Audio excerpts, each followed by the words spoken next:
Hello beautiful souls, and welcome back to my channel Soul Journey. My name is Becca Himza, and today I wanted to talk about something that came up in a comment on yesterday's video, which I thought was really interesting, and I wanted to talk a little bit about it.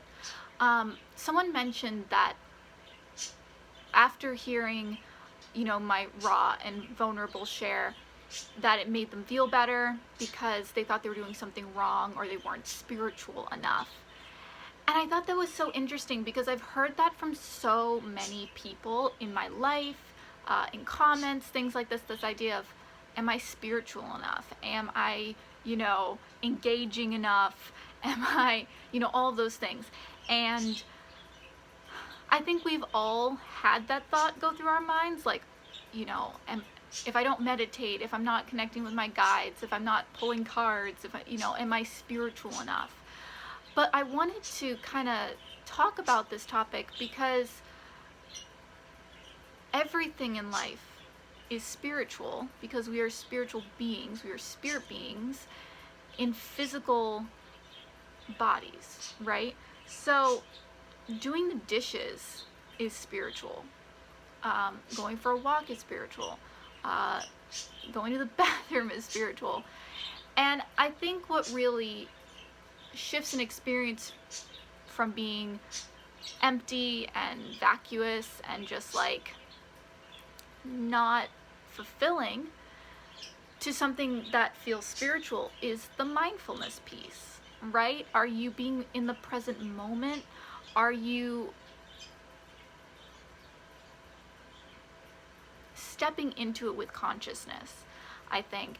And this idea that you can do something wrong or not spiritual, I think, is really that disconnect from that mindfulness and understanding that you are spirit having an experience. So anything you do can have a spiritual side to it, have a lesson, you can bring appreciation into it. So, and we're infinite beings. We are eternal.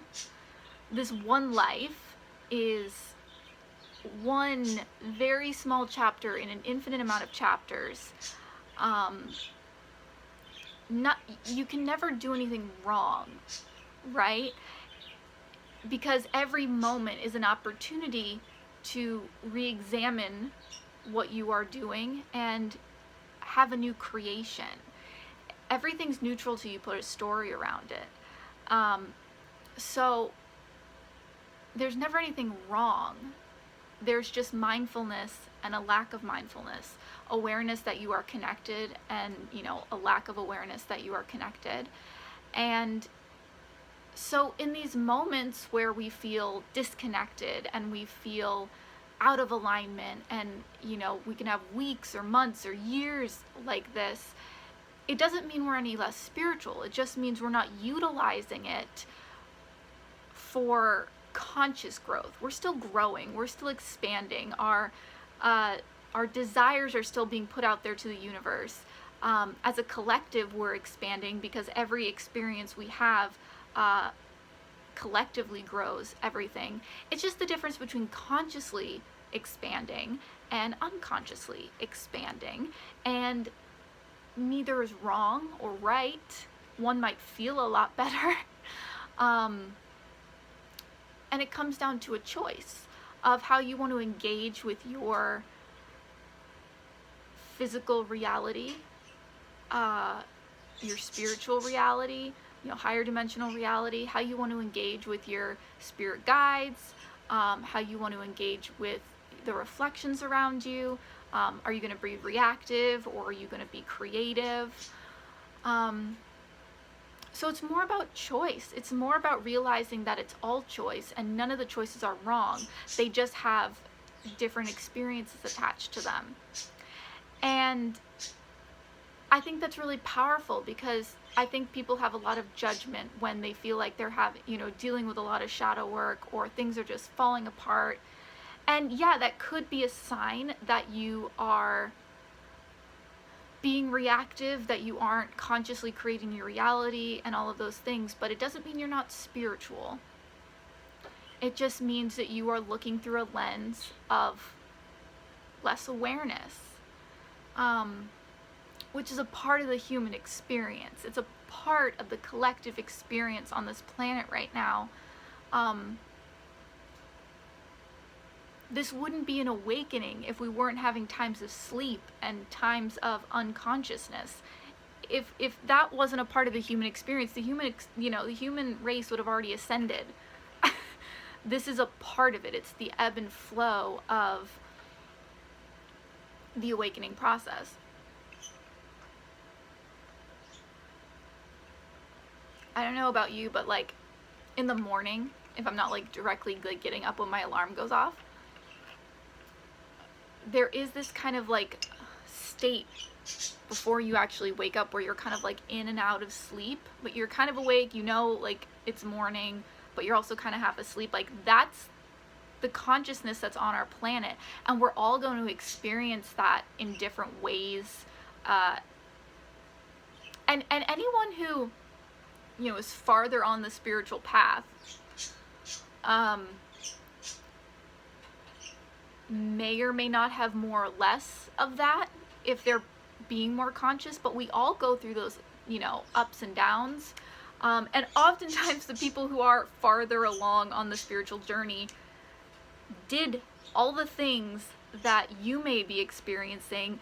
They just may not have recorded it or been super open about it, or or it was a while ago, right? Like the journey to conscious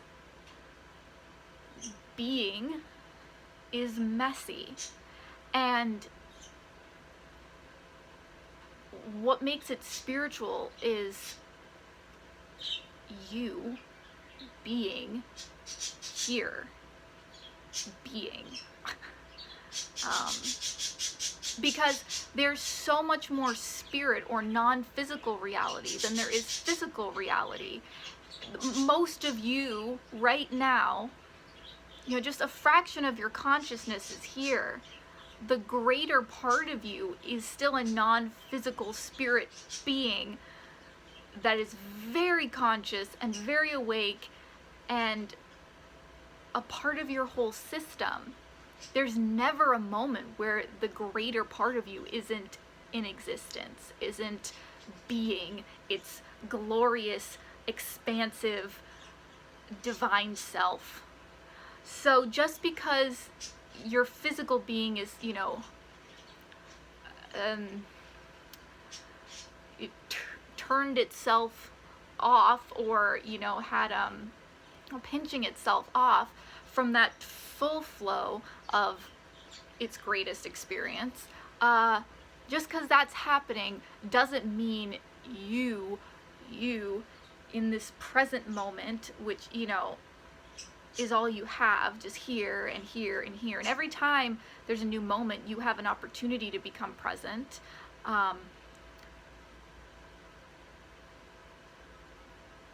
Just existing makes you spiritual.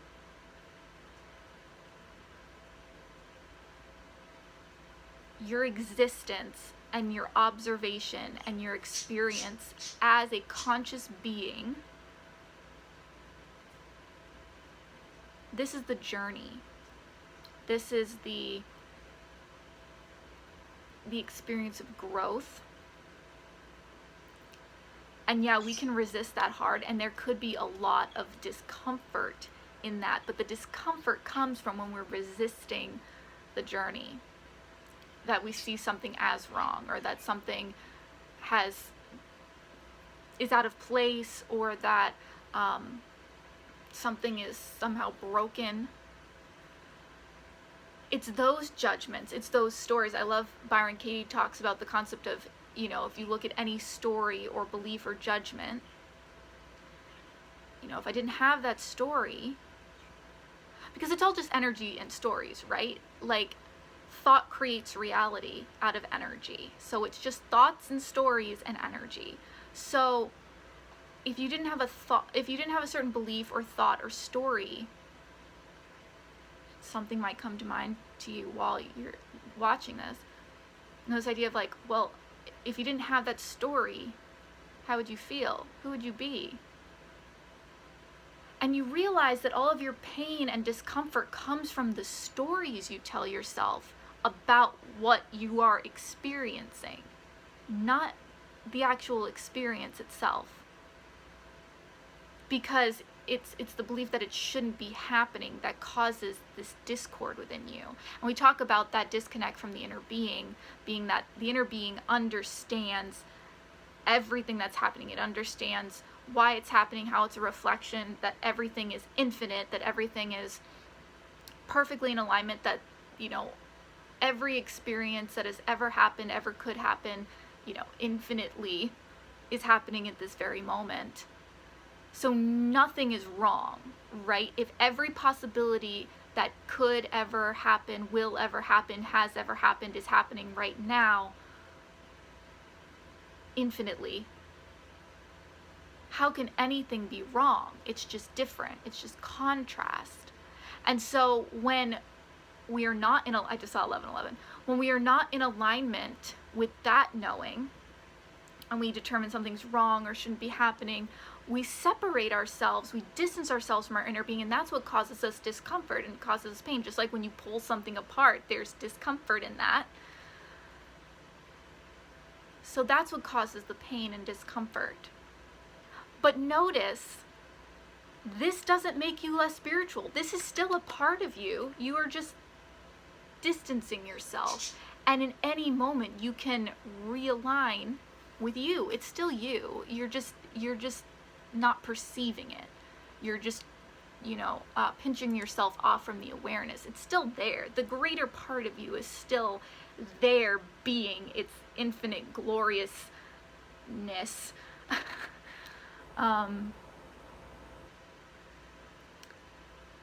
So it's not that you're not being spiritual, it's are you being aware of the perfect spirituality that is happening always, in every single moment, now.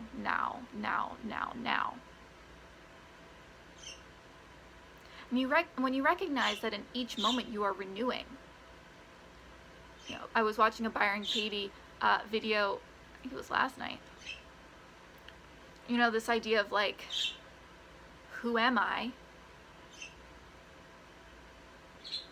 Am I the person who got out of bed this morning? There's that person, that being, that moment, and then there's now, and then there's the future, and it's like, well, who am I? Like, do I just carry the stories of who I am into each moment, and that's why I'm still me? Because me, at my fundamental core, is just consciousness flowing in and observing, and then my brain decides to continue the story that I believe is me, continues to encase that just stream of consciousness in that story. And we do that to others as well. We expect the same things from the same people over and over and over again, but they're just a stream of consciousness. And if we can tune into any reality, we don't really know who's going to walk in the room. The only way we know it's going to be that same person is because we're expecting that person, which means we're going to tune into the reality where that's the version of them we experience, right?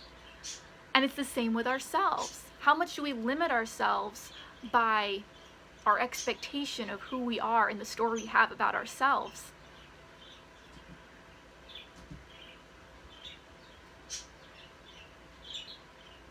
So in each moment, you are renewed. You are renewed. Hello, Bartimaeus.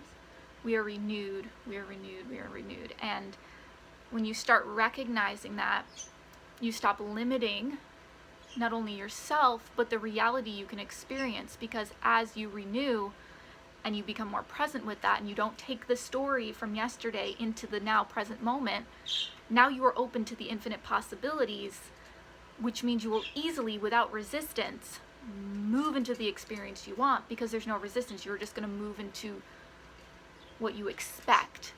which if you're expecting infinite possibilities and you are expecting that you are always going to have well-being, and that because you are an eternal being that you can tune into whatever reality you want, it's only our expectation and our belief that things aren't changing that make things not, to our perception, change.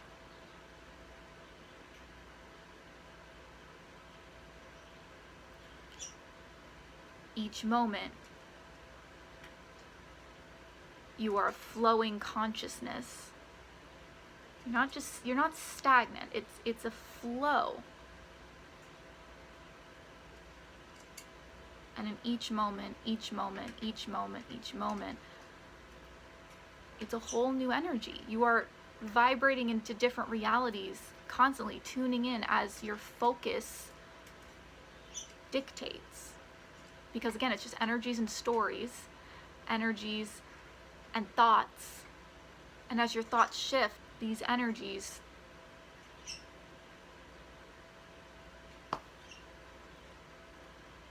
our reality is so malleable.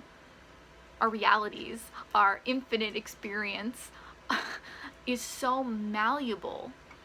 And it's hard to see it. And this is the reason we came to the 3D, is we wanted this potent, physical, expanded, dense experience, because it really makes you put your hands in the clay. You know, in 5D, 6D, you know, you think of it and it happens. Like, there's no resistance to it. There's different lessons in that reality. But when you are here and you have to mold the clay and you have to get your mind to focus, and there's this like real, I don't want to say effort, because it doesn't have to be effort, but it feels like it, right? Like, as you're learning it, it can feel like effort. There's some who say that if you're efforting, you're not doing it right. Not sure I've quite got there yet. I do know when I'm not putting in effort and I offhandedly say something playfully, it always happens. So obviously there's something to that. But we chose the 3D because we wanted to get our hands in the clay. We wanted to feel it. We wanted to experience vibrationally, but also physically, in a really palpable way, this creation process. And what causes us pain is our unawareness of that, our reactivity, and our belief that we are out of control, which again is this separation between our inner being's understanding, you know, and our perspective, which is what causes us pain. Notice when you're depressed or hopeless, it's because you believe that you are alone. It's that you believe that you are disconnected, that you're out of control, that you have no power. That's when you feel the most depressed and incapacitated, right? When you feel like, yeah, things are working for me and I am powerful and I've got that, like, you feel good. And the reason that is because you're in alignment with your bigger knowing. Abraham talks about that, you know, it's about as much as your like pinky toes worth of yourself that's like in the physical body. Like, it's just that little bit. And then the rest of you is this like giant interdimensional God being. So of course it's going to feel kind of uncomfortable when we're not owning who we are. That's very uncomfortable. Just like in this reality, even though it's such a fraction of a fraction, you know, of who we are, if we're not owning who we are here, it's uncomfortable. It's the same thing, just on a different scale. So,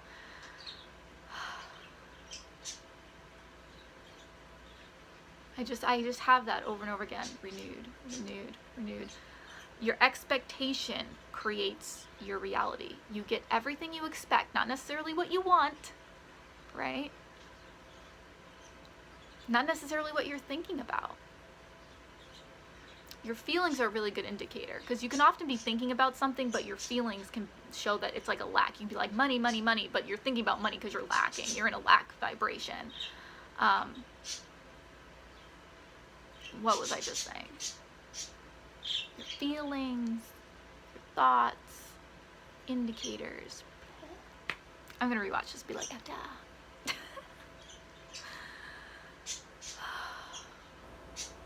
Oh, right. You don't get what you necessarily want, you get what you expect. And when you start having that realization, you'll actually see that that is like hyper true, right? You can be like, I want this, I'm focusing on this. But if you're expecting deep down that person to walk in the door and not really be loving, even though you've been thinking about wanting to be loving with them, and or maybe it's your boss, or maybe it's, you know, an experience of getting the car, whatever. You can be like, oh, I want this thing. But if underneath you're expecting it to not work, that's what's going to show up. That's the reflection. That's the inner vibration. That's the feeling you have. So be aware of your expectations. Are your expectations in alignment with what you desire and what you're trying to focus on? Because if your expectation is, I always get what I want, and it can be very broad. Sometimes being broad is the easiest because there's less resistance to it. Be like, I'm always taken care of. I'm always receiving blessings from the universe. If that's your expectation, then whatever you focus on in more, you know, focused ways, that will be the underlying energy, and it will come to you very easily. Hello, Bartimus. You want to say hi? I want to say hi. She's Bartimus. Say hi. Hi, handsome boy. I love you. You want cuddles? So, to sum it up, you are always spiritual enough. The question is, are you conscious of how spiritual you are? Thank you, Bart. Thank you so much. You want just you time? You don't like the camera? Well, I hope this was helpful for you guys. Comment down below if you've had this, you know, question, am I spiritual enough? Because again, we've all had it at different times. And I think it really comes from more of us realizing that we're not really tapping into ourselves enough. I think there's an awareness that we're deeply spiritual. We're just not consciously engaging with it. And that's what feels off, right? So comment down below. And if you want to see more content like this in the future, you can hit the like button and hit subscribe if you haven't already, and join the Soul Journey family. And if you would like a personal reading with me, you can head over to my Etsy shop where I do readings, and you can follow me on my other social media. And Bart is sitting in my lap. And if you would like to support the creation of my content in a more consistent way, you can head over to my Patreon and become a patron. And thank you so much to my patrons on Patreon. They are all listed down below in the description. Such a blessing. Thank you so much, you guys. You're amazing. Thank you. Thank you, thank you, thank you. And thank you for yesterday. I hadn't posted in a really long time, and I got so many beautiful comments, a lot of validation, a lot of connection and support, and that was really beautiful, and I really appreciate that. I wasn't necessarily expecting it. I mean, usually people comment and it's lovely, but it really felt really genuine and authentic, and just like this really beautiful share. And so I just really wanted to say thank you to everyone who watched yesterday's video and just like really engaged with it. Thank you. You're all so beautiful. And so are you, Bartimus. So yeah, hope you're all having a beautiful day. Many blessings. And yeah, looking forward to reading your comments on this video. And if you have any questions or video topics, I'm definitely open to suggestions. I only make videos on the ones I feel inspired to make, but definitely comment down below, and maybe I'll make it now, maybe in the future, we'll see. But thank you so much. Many blessings, you guys. Namaste. And don't forget, it is all about the soul journey. Bye.